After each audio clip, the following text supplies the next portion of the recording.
앵커가 직접 고른 뉴스 앵커 픽입니다. 날씨가 조금만 풀리면 어김없이 찾아오는 미세먼지.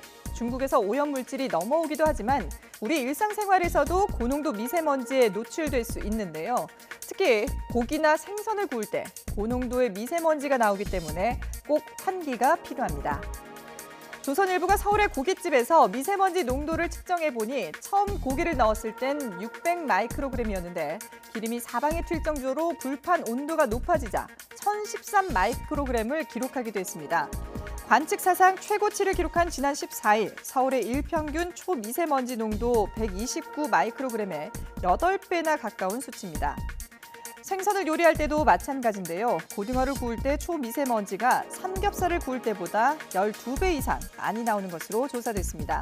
따라서 양면 프라이팬이나 양면 석쇠를 이용하고 조리할 땐 주방 후드나 환풍기를 꼭 튼 상태에서 창문까지 열어 자연 환기를 동시에 하는 게 좋다고 합니다.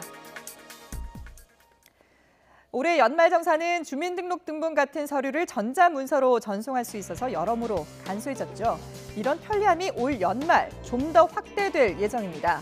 정부가 민원 포털 서비스 정부24에서 종이 문서로만 제공하던 각종 증명서와 확인서를 전자 파일 형태로도 발급하기로 했기 때문입니다.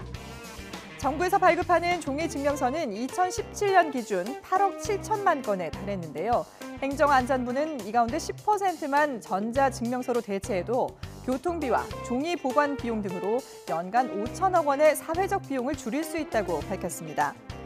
민원인은 스마트폰에 전자지갑을 설치해 전자증명서를 보관하거나 이용하고 다른 사람에게도 전송할 수 있습니다. 전자파일의 위변조 우려는 블록체인 보안 기술로 해결한다고 하는군요. 5년 전 복지 사각지대에 놓여 스스로 목숨을 끊은 일명 송파 세모녀 사건 기억하십니까? 비슷한 사건이 또 발생했는데요. 지난 3일 복지 사각지대에 놓였던 한 모녀가 안타까운 선택을 한 겁니다. 서울 중랑구 망우동 반지하 월세방에서 80대 노모와 50대 딸이 숨진 채 발견됐는데 경찰은 동반 자살에 무게를 두고 있습니다.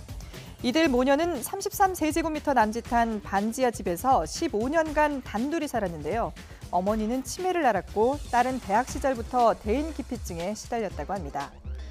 노인 기초연금 25만 원 외에 이들이 받은 정부 지원금은 없었는데 주민센터 관계자는 모녀가 지원 요청을 하거나 인근 주민에게 알린 적이 없어서 사정을 알지 못했다고 합니다.